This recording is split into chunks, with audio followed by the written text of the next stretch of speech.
तो अब जबकि हुकूमत मुद्दत पूरी कर रही है, तो कैसे श्योरिटी होगी कि ये जो प्लान इकोनॉमिक हो या एग्रीकल्चर ग्रीन इनिशिएटिव हो, इसका तसलसल कायम रह सकेगा? देखिए जी, एक तो पहली बात यह है कि ये हुकूमत चाहती थी कि इसको एक्सटेंशन मिल जाए, चाहे सेंसस के नाम पर या चाहे जो है फाइनेंशियल इमरजेंसी के नाम पर। लेकिन ऐसा लगता है कि एस्टेब्लिशमेंट ने इस आइडिया को पसंद नहीं किया और यूं इस हुकूमत को भी ये मानना पड़ा है कि ये अगस्त में जा रहे हैं और इसलिए ये अब ये कोशिश करेंगे कि जो स्टिपुलेटेड टाइम है उससे एक या 2 दिन या 4 दिन पहले तोड़ देंगे असम्बलियां ताकि 3 महीने की मदद मिल जाए। लेकिन असल मसला ये है कि एक तो जाहिर है इकोनॉमी का मसला है और दूसरा मसला ये है कि अभी जो इलेक्शन होंगे उसमें ऐसे लगता है कि शहरों में पीटीआई का वोट बैंक उसी तरह बरकरार है और अगर मौजूदा सिचुएशन भी बरकरार रही तो पीटीआई को बड़ा फायदा होगा। लेकिन दूसरी तरफ एस्टेब्लिशमेंट और जो पीडीएम की जमातें हैं ये नहीं चाहेंगी कि पीटीआई को खुला हाथ मिले और खुला मैदान मिले और वो इस तरह जीत जाए। तो मुझे ये लगता है कि अक्टूबर का जो आइडिया है इलेक्शन का वो पूरा होता हुआ नजर नहीं आता, क्योंकि इतनी जल्दी से वोट बैंक को तोड़ना, अब तो नवंबर का इलेक्शन होगा ना, अलग करना। जी जी, नवंबर में इलेक्शन होगा जी। मैं समझता हूँ नवंबर भी इस काम अगर तो देखो फेयर इलेक्शन करवाने हैं तो यस अक्टूबर में भी हो सकते हैं, नवंबर में भी हो सकते हैं।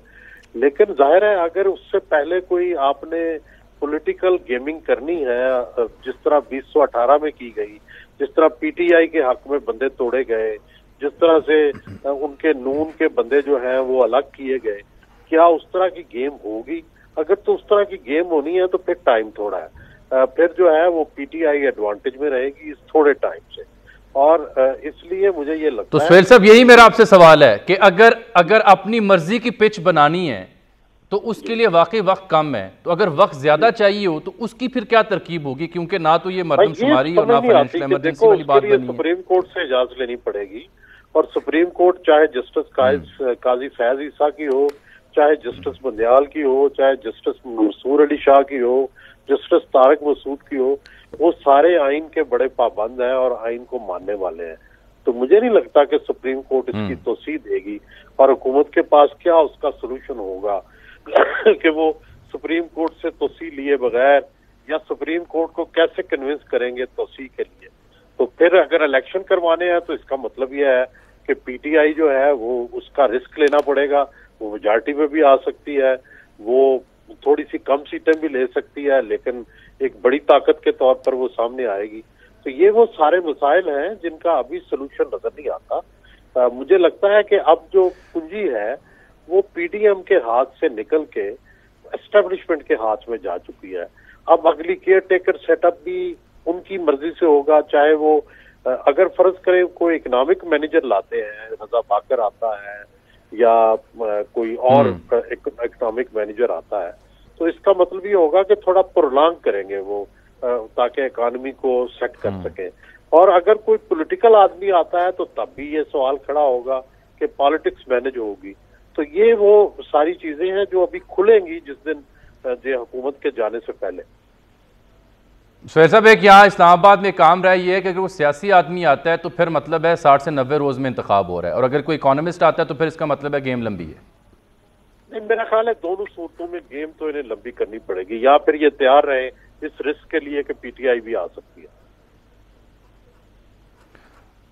सुहेल साहब, बैलेट पेपर पे जब तक बल्ले का निशान रहेगा तब तक तो खतरा रहेगा, और जब तक खान साहब के केसेस को डील करना है उसमें भी 2-3 माह तो कम से कम लगेंगे, चाहे निगरान हुकूमत के दौर में ही वो केसेस आए।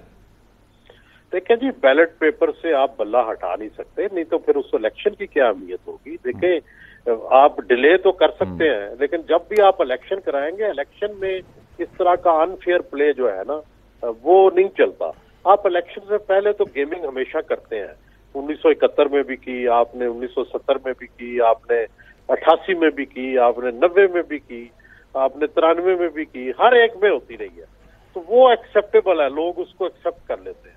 2018 में भी की गई, लेकिन इलेक्शन डे पे 77 में हुई या जब भी हुई है उसको लोगों ने एक्सेप्ट नहीं किया। तो मेरा ये ख्याल है कि इलेक्शन डे पे कुछ नहीं हो सकता, आपको उस दिन बैलेट पेपर पे बल्ले का निशान भी देना पड़ेगा, पीटीआई को चांस भी देना पड़ेगा। उससे पहले पहले आप जो कर सकते हैं वो कर लें। तो सुहेल साहब, नून लीग क्या 15 माह की परफॉर्मेंस और नवाज शरीफ साहब की वापसी, दो फैक्टर्स की बुनियाद पर अपना वोटर या अपना वोट बैंक स्ट्रेंथन कर सकती है, या सफिशिएंट इनफ नहीं रहा ये दोनों? नवाज शरीफ फैक्टर की क्या इंपॉर्टेंस है? इकोनॉमिक ख्वाब दिखाए गए। मियां नवाज शरीफ हमेशा जब भी कोई मंशूर देते हैं या जब भी इलेक्शन में जाते हैं, वो हमेशा इकोनॉमी का कोई नया मंसूबा लेकर आते हैं। इस दफा भी वो इकोनॉमी का ही कोई ख्वाब जो है और जो प्लान है वो लेके आएंगे कि मैं ये करूंगा। पिछली दफा जब आए थे, आपको याद होगा, तो उन्होंने बिजली की लोड शेडिंग के खात्मे का जो है वो मंसूबा बनाया था और खात्मा कर दिया था। उससे पहले आए थे तो उन्होंने लिबरलाइजेशन ऑफ इकोनॉमी और वो किया था। इससे पहले जो है वो मोटरवेज बनाए थे। तो हर दफा वो कोई ना कोई एजेंडा जो है लोगों के सामने पेश करते हैं। क्या वो बाय होगा इस तरह की पोलराइज सिचुएशन में, ये देखने की बात है। ठीक। और पीपल्स पार्टी और मौलाना वो भी अपने अपने मिशन पे हैं, अपना अपना हिस्सा बकदरे जुस्सा लेना चाहते हैं, चाहे निगरान सेटअप हो या आने वाली तकसीम हो, उनका क्या कीजिएगा? पख्तूनख्वा में ले लेंगे, पीपल्स पार्टी सिंध में ले लेगी, बस यहीं तक महदूद रहेंगे। इससे ज्यादा तो बस उन्हें वफाकी वजारतें दो मिल सकती हैं, 4 मिल सकती हैं, इससे ज्यादा नहीं। ठीक। शामी साहब, आप कुछ इरशाद फरमाइए इस मौजू पे। नहीं, मैं तो समझता हूँ जितना आप इसको डिले करेंगे पेचीदगियाँ पैदा होंगी और आप उन पेचीदगियों में उलझते चले जाएंगे। तो इलेक्शन जो हैं बर वक्त होने चाहिए और पीटीआई को बहैसियत जमात उसमें हिस्सा लेना चाहिए। इमरान खान साहब, उनसे अगर आप निपट सकते हैं, कानूनी कार्रवाई कर सकते हैं तो शौक़ से कर लीजिए। अदरवाइज़ प्रोसेस जो है उसको आप चलाएं। जितना रोकेंगे, रुकावटें डालेंगे, उससे पेचीदगी बढ़ेगी, हालात उलझेंगे और मामलात जो हैं फिर आपके हाथ से निकलते चले जाएंगे। मुल्क इसका मुतहम्मल नहीं हो सकता। और अभी ये 9 महीने का तो आपको इकनॉमिक एक प्लान मिल गया है ना, और 9 महीने का आपको एक सुकून भी आपको मुयस्सर आ गया है। तो कोई अब इकनॉमिक मैनेजर ने तो फिर आके करना क्या? आप तो नई हुकूमत आए, आगे डील करे, सियासी इस्तेहकाम आए, लोगों को अब अपना नुक्ता नज़र बताएं। मैं नहीं समझता कि कोई ऐसी सूरत हाल होगी कि बहुत कोई बड़ी भारी अक्सरियत कोई जमात हासिल कर लेगी।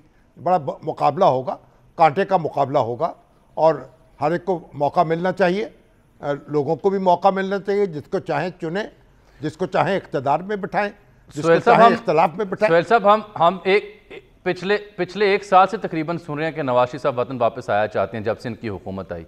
क्या वजह है कि अभी तक वो वापसी का शेड्यूल फाइनल नहीं कर सके?